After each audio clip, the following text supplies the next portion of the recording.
하나님께서 우리에게 주시는 말씀은 느헤미야 1장 1절부터 11절까지의 말씀입니다. 느헤미야 1장 1절부터 11절까지의 말씀입니다. 제가 가진 성경으로 구약 성경 727페이지에 있습니다. 느헤미야 1장 1절부터 11절까지의 말씀을 같이 읽었으면 좋겠습니다. 한 목소리로 함께 읽도록 하겠습니다.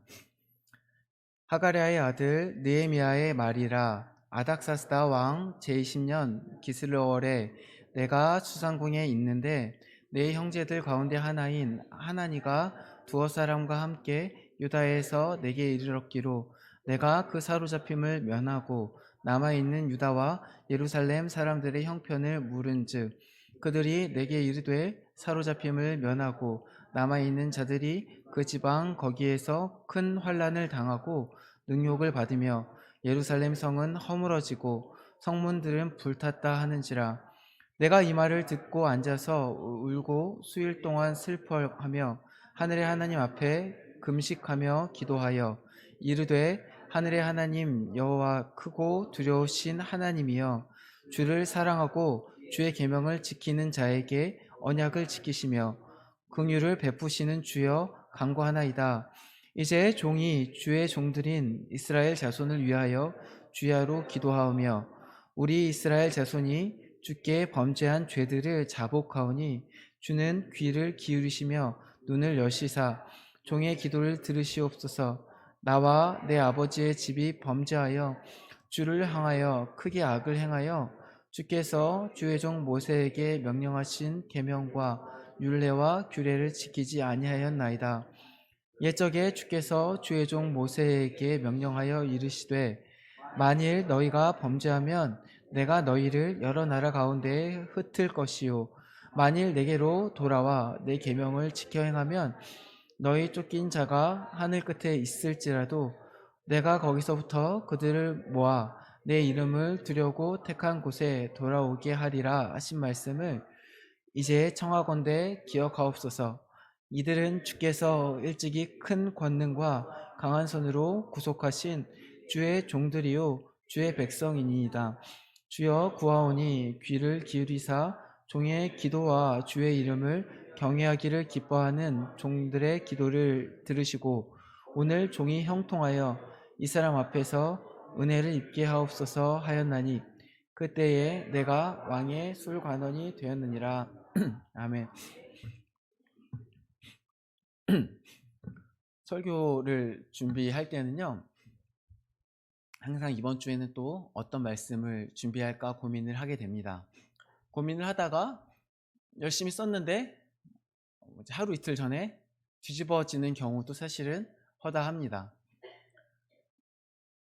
제가 믿기로는 저는 아무것도 아니지만 하나님께서 어떤 역사들을 하신다고 믿습니다. 그래서 이 공동체 가운데 주시는 말씀이 있으시리라 믿습니다. 근데 가끔 이렇게 준비를 해서 왔는데 제가 이제 오후 예배 이렇게 설교를 하잖아요. 근데 대예배 설교와 거의 비슷한 경우들이 종종 있습니다. 그럴 때가 되면은 내심 안심을 합니다. 아, 하나님께서 주시는 말씀이 맞나 보다. 이 공동체에 지금 하나님께서 주시는 말씀이신가 보다 하는 마음으로 조금 편안한 마음이 듭니다. 같은 내용일 수 있습니다. 그렇다고 해서 듣지 마시라는 것이 아니라 하나님께서 반복하여 비슷한 말씀을 주실 때에는 그만한 이유가 있을 것이라고 믿고 같이 집중해서 들어주시면 감사하겠습니다. 부르심은 각자가 다릅니다. 누군가는 의사가 되는 것에 소명을 느낄 수 있고 누군가는 학자가 되는 것에 소명을 가질 수 있습니다. 이 소명의식이라는 것은 크리스찬이든 아니든 있을 수 있는 것입니다. 자신의 소명의식을 가지고 일하는 사람이 있고 그렇지 않은 사람이 있는데 소명의식을 가지고 일하는 사람 중에서도 그 부르심이 각자 다 다르다는 것입니다. 누군가는 자신의 부르심이 교사가 되어 누군가를 가르치는 일에 있다고 생각할 수 있고 또 누군가는 농부가 되어 땅을 일구는 것에 자신의 길이 있다고 믿을 수 있습니다.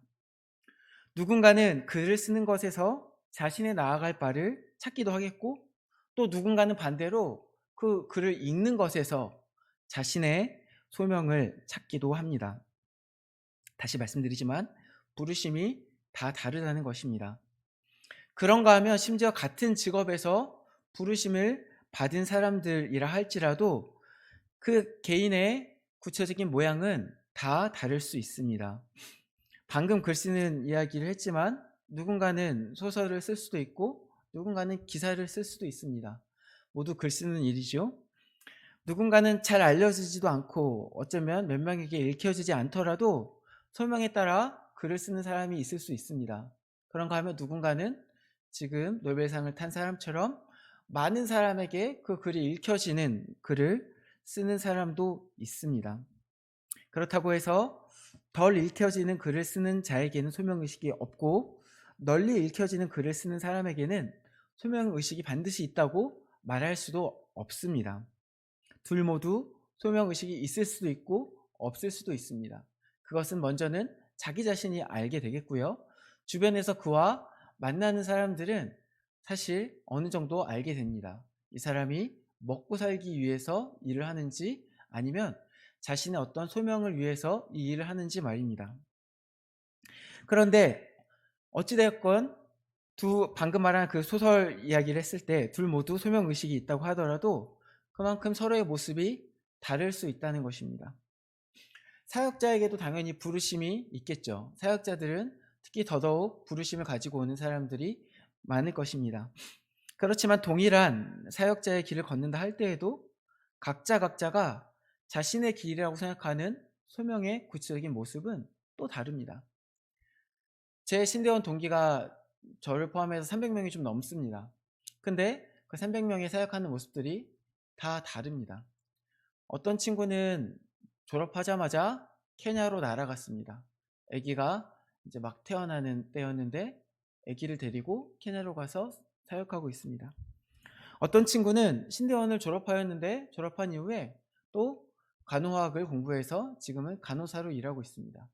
그 친구는 간호사로서 의료 현장에서 사역자로 살고 있습니다. 어떤 친구는 주말에는 사역자로 섬기지만 평일에는 헬스 트레이너로 섬기고 있습니다. 자신의 일과 또 이 사역하는 일들이 조금 어쩌면 분리되는 느낌이 받기도 하겠지만 그 속에서 자신의 부르심을 찾아가고 있습니다. 그런가 하면 당연히 아예 교회에서만 사역하는 친구도 물론 많습니다. 그렇지만 교회에서 사역하는 사역자들 속에서도 각자 사역하는 모양은 다 다르기 마련입니다. 누군가는 청년 사역을 하고 누군가는 교구 사역을 하고 누군가는 아동부 사역을 합니다. 저처럼 이것저것 하는 친구들도 많이 있습니다. 그것은 교회의 상황과 또 각자의 부르심에 따라 다른 것입니다.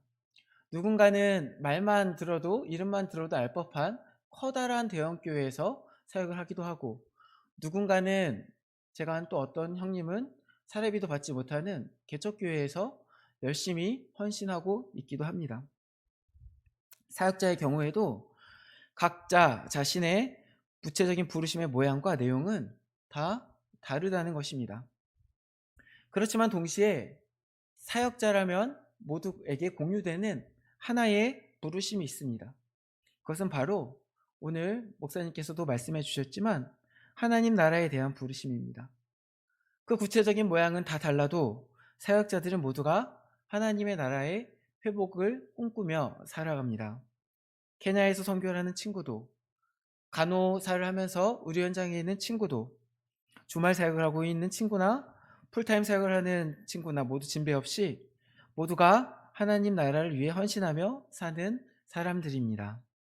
그런데요, 이러한 부분은 사역자들 뿐 아니라 사실 성도라면 우리 모두에게 동일한 것입니다. 각자의 삶의 모습이 다 다르고 각자가 생각하는 부르심과 소명의 구체적인 모습은 다를 수 있습니다. 그렇지만 성도라고 한다면 예수님을 주로 모시는 사람이라고 한다면 반드시 하나의 비전을 품을 수밖에 없습니다. 왜 그렇습니까? 모든 성도는 예수 그리스도의 몸이기 때문에 그렇습니다. 우리는 예수의 몸으로서 하나의 교회를 이룹니다.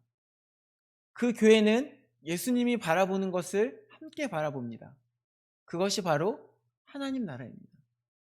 그러므로 모든 성도는 우리 삼보교회에 있든 뭐 옆에 있는 다른 베델교회에 있든 뭐 저 멀리 있는 케냐에 있는 케냐교회에 있든 상관없이 하나님 나라를 위해서 일하는 것입니다. 그것이 우리를 향한 하나님의 동일한 부르심입니다. 다만 우리가 한 교회 안에서도 서로 다른 지체이기 때문에 맡은 역할이 다르고 하는 일이 다르고 하는 일 가운데서도 왼손과 오른손처럼 누군가는 일을 더 많이 하고 왼손은 일을 좀 덜 하는 것처럼 각자의 모습이 다 다른 것뿐입니다. 그러나 모두가 머리 대신 예수님을 따라 하나님 나라를 위해서 살게 됩니다. 오늘 본문에 나오는 느헤미야도 오늘날의 성도들과 동일하게 하나님 나라의 회복을 꿈꾸던 사람이었습니다. 오늘 본문의 배경이 어떻게 될까요? 이때는 이미 이스라엘이 멸망한 지 한참 된 이후입니다. 먼저 북이스라엘이 하나님께 불순종함으로 인하여 아수르에게 멸망했습니다.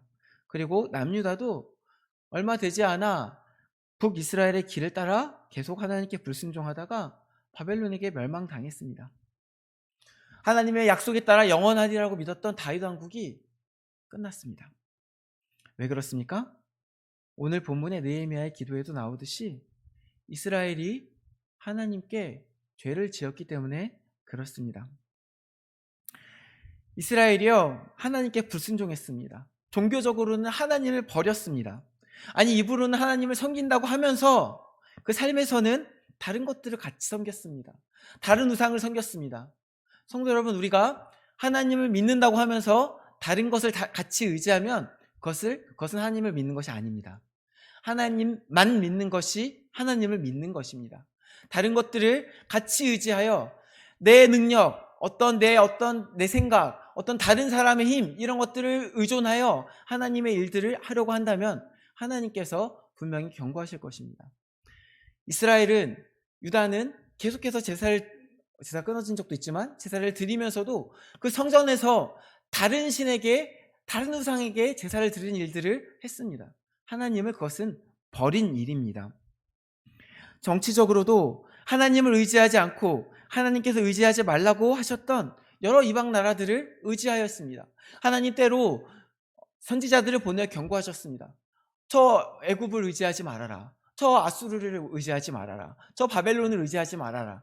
그러나 그때마다 이스라엘 백성들은 그때는 돌이켰을지 몰라도 다시 다른 것들을 의지하고 다시 다른 나라들을 의지하였습니다. 정치적으로 하나님을 믿고 의지하지 못한 것입니다. 이런 상황에서 사회적으로는 깨끗했겠습니까? 가장 먼저 하나님의 율법을 지켜야 하는 왕부터가 욕심으로 인하여 악을 행하여 백성들의 것을 수탈하기 시작했습니다. 왕이 그러는데 다른 사람들은 어떨까요? 권력자들이요, 자신의 있는 힘 안에서 아무 힘이 없는 사람들의 것을 빼앗기 시작했습니다. 고아와 과부들이 수탈당했습니다. 하나님께서 노하셨습니다. 그리하여 하나님께서 이 남유다와 북이스라엘을 멸하신 것입니다. 하나님께서 미리 경고하신 그 말씀 그대로 이방 나라들을 들으셔서 이스라엘을 치시고 남유다를 치셨습니다. 그렇게 남유다와 북이스라엘이 멸망하였습니다. 그렇지만 동시에 역시 하나님께서 미리 말씀하신 말씀 그대로 구루터기와 같은 몇몇 백성들을 남겨두셨습니다. 그리고 때가 되었을 때 저 흩어진 백성들 중에서 몇몇을 돌아오게 하셨습니다. 그것이 바로 3차에 걸친 포로 귀환입니다. 그중 처음으로 돌아온 그룹이요, 수룹바벨을 필두로 돌아온 그룹입니다. 놀라우신 하나님의 뜻과 계획에 따라 주전 538년경에 1차 포로 귀환이 이루어진 것입니다. 그들은 이스라엘에 돌아와서 가장 먼저 무엇을 하려 했습니까? 성전을 재건하려 했습니다. 그들은 자신이 무엇 때문에 멸망하게 되었는지 잊지 아니하고 하나님에 대한 신앙을 회복하려 했던 것입니다. 그런데 그 성전을 재건하려고 하는데 온갖 방해와 어려움에 부딪혀서 결국 20년의 긴 시간에 걸쳐서 겨우겨우 성전을 완공하게 되었습니다. 2차 기환은 성전이 완공된 후 얼마 되지 않은 주전 458년경에 이루어졌습니다. 이때 2차 기환을 이끈 지도자는 에스라였습니다. 에스라는 돌아와서 이제 영적인 개혁을 하려고 했습니다. 성전은 재건되었습니다. 그 속에 최소한 하나님께 예배드릴 곳은 세워졌습니다. 그런데 여전히 이스라엘 사람들이 영적으로 돌아오지 못했습니다. 에스라는 그것을 꼬집으면서 하나님께 회개할 것을 촉구하였습니다. 그와 관련된 이야기는 에스라서에 기록되어 있습니다. 마지막으로 주전 445년경에 세 번째 포로 귀환이 이루어지는데, 이때가 오늘 본문의 주인공인 느헤미야를 중심으로 한 3차 포로 귀환이 되겠습니다. 오늘 본문인 느헤미야 1장은요, 느헤미야가 일단은 사람들을 이끌고 유다로 귀환한 3차 포로 귀환 직전의 상황을 증언하고 있습니다. 어쩌면 3차 포로 귀환이 일어날 수 있었던 그 배경을 설명하고 있는지도 모르겠습니다. 때는 아닥사스다 왕 제20년 기슬르월입니다. 아닥사스다 왕 제20년은 아닥사스다 왕이 통치한 20번째 해라는 뜻입니다. 기원전 445년과 444년경이 이때라고 볼 수 있습니다. 당시 페르시아가 사용했던 달력과 유대인의 달력, 그리고 오늘날 우리가 쓰고 있는 양력이 모두 다 다른데요. 그러다 보니까 아닥사스다 왕 제20년이라는 게요, 우리 기준으로 하면 딱 떨어지지 않고 445년과 444년 두 년에 이제 두 해에 걸쳐 있는 것입니다. 그러면 지금 느헤미야가 시간을 또 페르시아 달력 기준으로 기록하고 있냐? 그건 또 아닌 것 같습니다. 느헤미야 1장을 보면은 1장이 어떻게 시작하냐? 아닥사스다 왕 제20년 기슬르월이라고 시작하고, 그 다음 2장을 보면은 또 같은 해인 아닥사스다 왕 제20년 니산월에 시작됩니다. 근데요, 이게 기슬르월하고 니산월이요, 이 표현은 이 페르시아식 표현이 맞습니다. 페르시아 표현이 맞는데, 페르시아 기준으로 기슬르월은 9월이고 니산월은 1월입니다. 해가 바뀌는 겁니다. 그래서 만약에 기슬르월이 있고 그 다음에 니산월이 그 다음에 나오면 같은 해일 수가 없습니다. 페르시아 달력으로는. 근데 유대 달력으로는 이게 좀 달라서 같은 해일 수가 있습니다. 아마도 지금 유대 달력으로 기슬르월은 3월이고 니산월은 7월인데, 아마도 느헤미야는 표현은 이 페르시아 표현을 썼을 때 유대 달력을 기준으로 기록한 것 같습니다. 느헤미야 1장은 이 아닥사스다 왕 제20년 기슬르월 때입니다. 그때 느헤미야는 하나님을 비롯하여 유다에서 온 몇몇 사람들을 통해서 고향에 대한 소식을 듣습니다. 오늘 본문 2절은 느헤미야가 하나님에 대해서 내 형제들 가운데 하나인 이렇게 표현하는 것을 볼 수 있습니다. 뒤에 또 하나니라는 인물이 다시 나오는데요, 그때는 내 아우 하나니라고 나옵니다. 이 사람이 아마 동일 인물이면 친형제의 가능성이 굉장히 높을 것 같습니다. 그런데 이 사람이, 이 하나니가 느헤미야가 친형제가 아니라고 할지라도 형제라고 부를 만큼 가까운 사람이거나, 그도 아니라면 최소한 같은 동포 이스라엘 유대인임을 알 수가 있습니다. 느헤미야, 이 유다인들은 같은 유다 동포들을 형제라고 부르곤 했습니다. 만약 그가 느헤미야의 친형제이거나 꼭 친형제가 아니라 할지라도 형제라고 할 만큼 가까운 사람이었다면 느헤미야가 유다 지역의 소식을 알고자 먼저 하나니를 유다 지역으로 보냈을 가능성도 생각해 볼 수 있습니다. 실제로 이 다음에 보면은 이 사람이 왔을 때 유다 지방의 상황이 어떠한지 두루뭉실하게 묻지 않고 느헤미야는 이렇게 묻고 있습니다. 그 사로잡힘을 면하고 남아있는 유다와 예루살렘 사람들의 형편을 묻고 있습니다. 느헤미야가 어느 정도는 지금 예루살렘의 상황에 대해서 알고 있었다는 것입니다. 그렇다면 느헤미야가 유다에 대한 어떤 안 좋은 상황에 대한 소식을 이미 듣고 자신의 형제 혹은 형제라고 부를 수 있는 누군가를 보내어 그 땅의 소식을 알아오게 했음을 상상해 볼 수 있습니다. 그래서 누군가를 보내서 그 소식을 이제 전해 듣게 됩니다. 그런데 아니나 다를까 느헤미야가 들은 고향의 소식은 참담한 것이었습니다. 느헤미야는 하나님으로부터 어떤 소식을 들었습니까? 느헤미야 1장 3절 말씀입니다. 그들이 내게 이르되 사로잡힘을 면하고 남아있는 자들이 그 지방 거기에서 큰 환난을 당하고 능욕을 받으며 예루살렘 성은 허물어지고 성문들은 불탔다 하는지라. 아니 웬 성이 무너지고 웬 성문들이 불탔다는 것입니까? 아니 이미 옛날에 바벨론이 침공했을 때 이미 그때 성벽 다 무너지고 성문 다 불탄 것 아닙니까? 지금 느헤미야가 그때 불탔던 성벽과 성문을 이야기하고 있는 것일까요? 그것은 아닐 겁니다.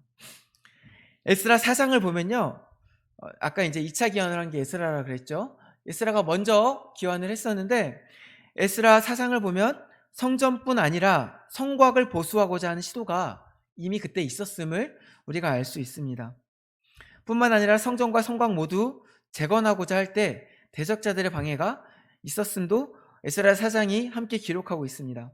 그리고 그 뒤에 에스라서를 쭉 보면요, 성전이 완공됐다는 소식은 나오는데 성곽, 성벽이죠. 성곽이 완성됐다는 소식은 나오지 않습니다. 아마 그 방해 때문에 성벽은 완성하지 못했던 것 같습니다. 그런 상황에서 비록 성벽의 재건은 완료하지 못했지만 재건을 시도한 성벽이 어느 정도는 있었을 것 아닙니까? 아마도 당시 유대 지방에 있었던 사람들은요, 그 얼마 있지 않은 성벽에 의지하여 자신들의 안전을 지키고자 그 속에 모여 살았을 것입니다. 그런데 대적자들이 와서요, 다른 이방 민족들이 와서요, 그들을 침략했던 것입니다. 얼마 없던 성벽과 성문을 불태우고 유대 사람들을 포로로 잡아가고 남아있는 사람들에게 능욕을 주는 그런 상황이었다는 것입니다. 얼마나 참담하고 괴로운 소식입니까? 이처럼 참담하고 슬픈 소식을 들은 느헤미야는요, 커다란 슬픔에 잠깁니다. 성경은 그가 고향의 소식을 들은 직후에 주저앉아서 울었다고 기록하고 있습니다. 우리가 여기서 가장 먼저 주목했으면 하는 부분은요, 느헤미야가 그의 고국 예루살렘, 그의 고국 이스라엘이 이미 없어진 이후에도 여전히 그의 동포들, 그의 민족들의 아픔을 그의 아픔으로 받아들였다는 것입니다. 아니 어쩌면 그와는 상관없는 남의 일 아닙니까? 그와 혈연이 있는 누군가가 만약에 있었다면 아마 이 배경 가운데 기록되었을 가능성이 더욱 높습니다. 그런데 성경은 느헤미야의 어떤 친족이 예루살렘에 있었음을 기록하고 있지 않습니다. 이것은 느헤미야가 철저히 그의 고국에 대한 어려움과 그의 동포들에 대한 어려움과 그의 형제들이라고 부르는 그의 민족들에 대한 어려움을 자신의 것으로 받아들이고 큰 슬픔에 빠졌다는 것입니다. 느헤미야는 순전히 그의 동포들의 아픔을 자신의 것으로 받아들일 수 있었습니다. 어떻게 그렇게 할 수 있었을까요? 사실 오늘 본문 말씀은요, 저 개인적으로는 제가 사역자로 부르심을 받을 때 확신하게 된 설교의 말씀이었습니다. 몇 번 말씀드린 적 있지만 저는 나고 교회에서 자랐습니다. 할아버지께서 목사님이셨거든요. 목사님이 개척한 교회에서 나고 자라면서 교회가 집이었고 놀이터고 고향이었습니다. 지금 여기도 이제 많은 권사님들이 계시고 지사님들이 계시는데, 제가 저번에 식당에서 어떤 한 권사님이 우리 세연이한테 용돈을 찔러주는 모습을 보았습니다. 우리 권사님들이 이제 우리 큰 친구들 말고 아직 작은 친구들은, 이제 큰 친구들은 다 자랐으니까 큰 친구들도 그렇게 자랐겠지만 이렇게 사랑으로 우리 이제 목사님 자녀들을 키우시는 것들을 본 적이 있습니다. 저도 교회에서 그렇게 자랐습니다. 교회에 있는 권사님들이 제 어머니였고 이모였습니다. 교회에 있는 지사님들이 제 아버지였고 삼촌들이었습니다. 제가 자전거를 누구한테 배웠냐면 교회에 있는 장로님한테 배웠습니다. 저희 아버지는 자전거를 저한테 가르쳐주지 않으셨습니다. 그리고 제가 운전 면허 딸 때도 누구한테 연수 받았냐면 교회에 있는 교회 장로님한테 연수를 받아서 땄습니다. 저희 아버지는 운전을 잘 못하시거든요. 그리고 저희 집에는 그때 수동차가 없었기도 한데요, 저는 그런 것들을 교회 안에서 경험했습니다. 교회에 있는 성도들이 진짜로 제 가족들이었습니다. 제가 목사 안수 받을 때 교회에서 많은 분들이 찾아오셨죠. 사실은 그냥 우리 교회에서 자라난 애 중에 하나라고 생각하시면 그렇게 많이 오시지 못했을 겁니다. 제가 이미 교회를 떠난 지도 10년이 넘었거든요. 근데 굳이 그렇게 찾아오신 것은 저도 그분들을 가족으로 생각하고 그분들도 저를 가족으로 생각했다는 것입니다.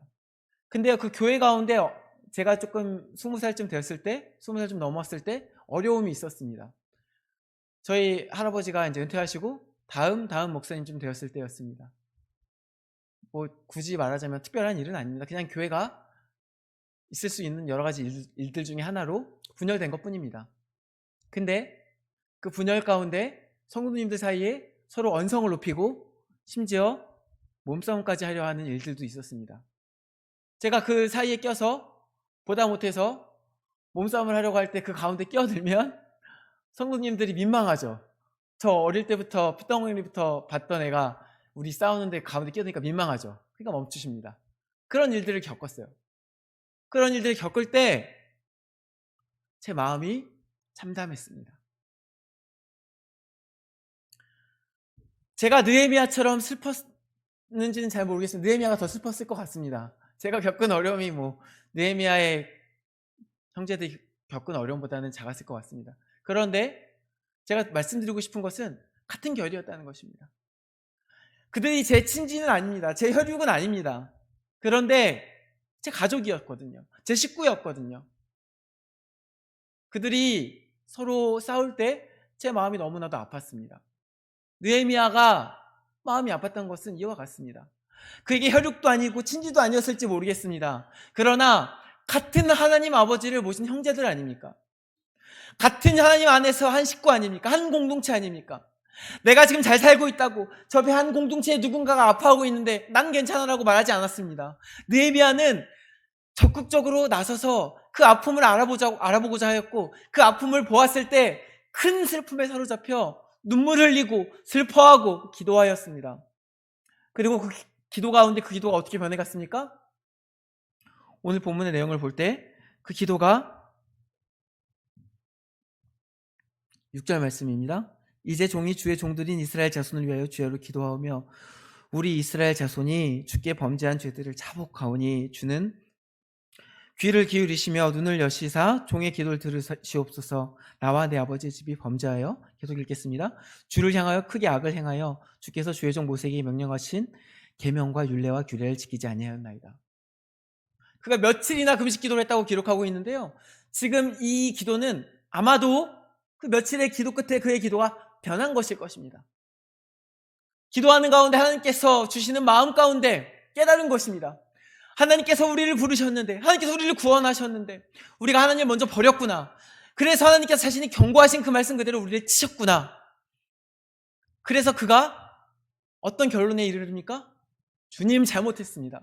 주님, 내가 회개합니다. 주님, 나와 내 민족이라고 하지 않고 뭐라고 합니까? 나와 내 아버지가, 내 아버지의 집이, 나와 내 아버지의 집이, 이 민족의 죄를 온전히 나의 것으로 받아들여서 정말 전심으로 그가 하나님 앞에 엎드렸습니다. 그리고 구하였습니다. 무엇을 구합니까? 재미있는 것은 그 다음에 이 사람이요, 하나님의 약속을 떠올리고 회복시켜달라는 것을 구하면서 그 다음에 무엇을 구하느냐? 형통을 구합니다. 이 사람이 지금 회개 기도를 하고 이스라엘 민족이 회복시켜달라고 하나님 그 약속을 붙들고, 그러나 주님, 우리가 주님의 말씀대로 경고하신 그대로 우리가 망하게 되었지만 우리가 돌이키면 회복시켜 주신다고 하셨잖아요. 그 약속을까지 떠올리고 그 약속의 기도를 하면서 그 다음에 무슨 기도를 하느냐? 주님, 이 사람을 형통케 하십시오. 나를 이 사람 앞은 아마 왕입니다. 오늘 종이 형통하게 하십시오. 왜 이 형통을 구하였을까요? 아마도 이 기도를 하는 중에 이 느헤미야 마음 가운데 어떤 뜻이 세워졌던 것 같습니다. 그것은 뒤에 있는 내용들을 볼 때, 저 2장 3장의 내용을 볼 때 유다 땅으로 가는 것입니다. 그래야 지금 그들을 보호하여 줄 성벽도 없이 그저 불타버린 성벽 밑에서 고통당하고 능욕당하고 있는 민족들을 위하여 내가 가서 성벽을 재건하고 그들 가운데 하나님의 나라를 회복시키겠다, 그들 가운데 하나님의 평화를 다시, 하나님의 보호를 회복시키겠다는 꿈을 꾼 것 같습니다. 근데요, 이 일에 자신의 형통이 필요했습니다. 왜 그렇습니까?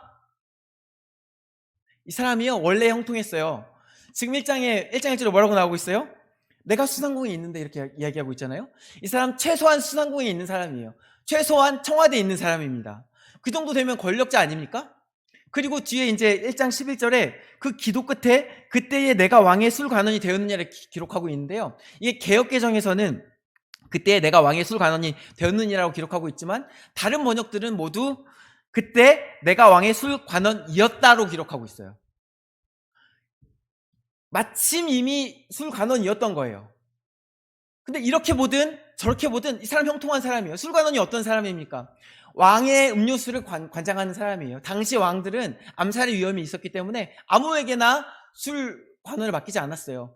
자신의 믿을 수 있는 사람에게 술관원을 맡겼습니다. 근데 이 느헤미야가 그 술관원이었다는 것은 왕이 믿는 사람, 권력의 중추에 있는 사람이었다는 거. 이 사람 형통한 사람이었어요. 최소한 이때 술관원이거나 그게 아니더라도 이미 수상궁에 있는 사람이었어요. 근데 이 사람이 왜 형통을 구해야 되는가? 이미 형통했는데도, 이미 잘 나가고 있는데도, 이미 세상에서 볼 때 성공했는데 불구하고 그럼에도 왜 형통을 구하고 있습니까? 갑자기 자신의 어떤 죄를 회개하다가, 갑자기 이 민족의 부흥을 위해서 기도하다가 왜 형통을 구하고 있습니까? 그것은 그가 가려고 하는 길이 그가 형통해야만 갈 수 있었기 때문에 그래요. 이 아닥사스다 왕에게 나아가서 내가 왕이시여, 내가 유다로 가겠습니다 하고 말하는 것이 목숨을 걸어야 되는 일이었어요. 왜 그런지 아세요? 에스라 4장에 보면은 아닥사스다 왕이 성곽을 재건하는 것을 금지하는 조서를 이미 내렸기 때문에 그래요. 이미 왕이 금지했어요. 이미 조서를 내려서 이건 안 돼, 하지마 했어요. 왕이요, 자기 마음대로 할 것 같죠? 왕들은 자기 자리를 지키기 위해서 오늘 목사님께서 쓰신 표현대로 말하자면 기우지세예요. 그 속에서 자신의 권력을 잃지 않기 위해 자신의 모든 것들을 지키기 위해서 계속 달려갑니다. 자신의 말이 어긋나, 앞에 말한 것과 뒤에 말한 것이 어긋나면 앞에 말한 것이 틀렸다는 걸 인정하는 겁니다. 그러면 자신의 약점이 될 수 있어요. 왕이요, 자신의 조서를 뒤집지 않습니다. 자신이 틀린 걸 알아도 밀고 나가는 것이 왕의 모습이었어요. 근데 지금 이 느헤미야가 구해야 되는 것은 왕의 명령에 정면으로 반하는 것을 구해야 하는 것이에요. 그게 목숨을 걸어야 했어요. 그 형통하지 않으면 말 걸 기회조차 없는 일이었어요. 그래서 그가 하나님 앞에 형통을 구한 거예요. 사랑하는 성도 여러분, 열심히 일하고 열심히 공부하고 또 우리 자손들도 열심히 공부시키고 열심히 일시키고 자손들을 위해서 기도합니다. 자손들의 일들이 형통하게 해달라고 기도합니다. 형통하다는 것은 잘 된다는 것인데 하는 일이 잘 되는 것입니다. 어떤 어려움이 있든 그 하는 일이 잘 되는 것을 구합니다. 좋습니다. 저도 그것을 위해서 기도합니다. 그런데요, 그 끝에 무엇이 있어야 합니까? 오늘 느헤미야를 보십시오. 그 끝에 하나의 부르심이 있어야 합니다. 성도는요, 열심히 살면서 높은 데 올라가는 걸 위해서 열심히 할 수도 있어요. 때로는 경쟁을 할 수도 있어요. 경쟁 사회에서 그 안에서 이제 죽어가면 안 되겠지만 때로는 열심히 그렇게 해서 뭔가를 이루고자 할 수도 있어요. 그런데 그 속에 매몰되면 안 됩니다. 결국 내 모든 것이, 내가 하고자 하는 모든 것이 어디로 나아가야 됩니까? 하나의 부르심, 하나님 나라, 예수님께서 꾸는 그 꿈으로 나아가야 합니다. 지금 느헤미야는 고향 동포의 자신의 형제들의 아픔을 자신의 것으로 받아들였어요. 너무 힘들었어요. 너무 슬펐어요. 그래서 목숨을 걸고 주님, 내가 가겠습니다. 그 고백 안에서 지금 하나님께 형통을 구하고 있는 것입니다. 사랑하는 성도 여러분, 우리가 우리의 인생을 살 때 우리가 무엇을 바라보고 삽니까? 우리 자손 잘 됐으면 좋겠죠. 우리 아들, 딸 잘 됐으면 좋겠죠. 저도 저희 아들 시영이, 저희 딸 다영이 잘 됐으면 좋겠습니다. 그러나 무엇보다도 그 아이들을 위해서 기도하는 것은 이 아이들이 하나님 나라를 위해 살 수 있게 해달라고 기도합니다. 여러분, 우리가 아무리 열심히 해서 이 세상에 무언가를 얻는다고 할지라도, 이 세상에 많은 것을 다 얻는다고 할지라도 하나님의 부르심에 우리가 같이 참여하지 않으면 우리는 예수님의 몸이 아닙니다. 예수님이 머리시기 때문에 그렇습니다. 그 같은 비전을 품지 않으면 우리는 결코 예수님의 몸이 아닌 겁니다. 그럼 우리 모든 것을 잃는 게 되는 거예요. 바라기는 우리가 하나의 부르심을 날마다 되뇌기를 원합니다. 우리가 열심히 살다 보면 잊을 수 있습니다. 기우지세라고 살다 보면 너무 힘들고 죽을 듯 살다 살 수 있습니다. 그러나 거기서 내려와서 이것을 하나님께 맡기는 겁니다. 느헤미야처럼 하나님 형통하게 해주십시오. 내가 열심히 아둥바둥 올라서 그것을 이루겠습니다가 아니라 하나님, 하나님의 도움이 필요합니다.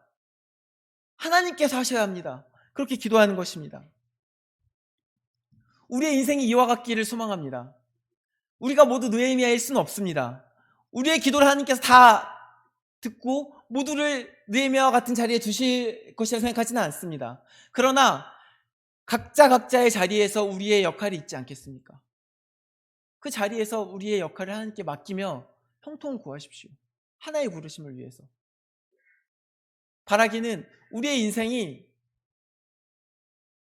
하둥바둥 열심히 무언가를 이루기 위해서, 자식에게 무언가를 이렇게 줘서 편안한 삶을 주기 위해서가 아니라 내가 하나님 나라를 누리고 우리 자손들이 하나님 나라를 누리는 것을 꿈꾸며 그것들을 위해서 열심히 먼저 기도하고 또 우리의 삶을 살아가는 저와 여러분 되시기를 주님의 이름으로 축원합니다. 함께 기도하시겠습니다.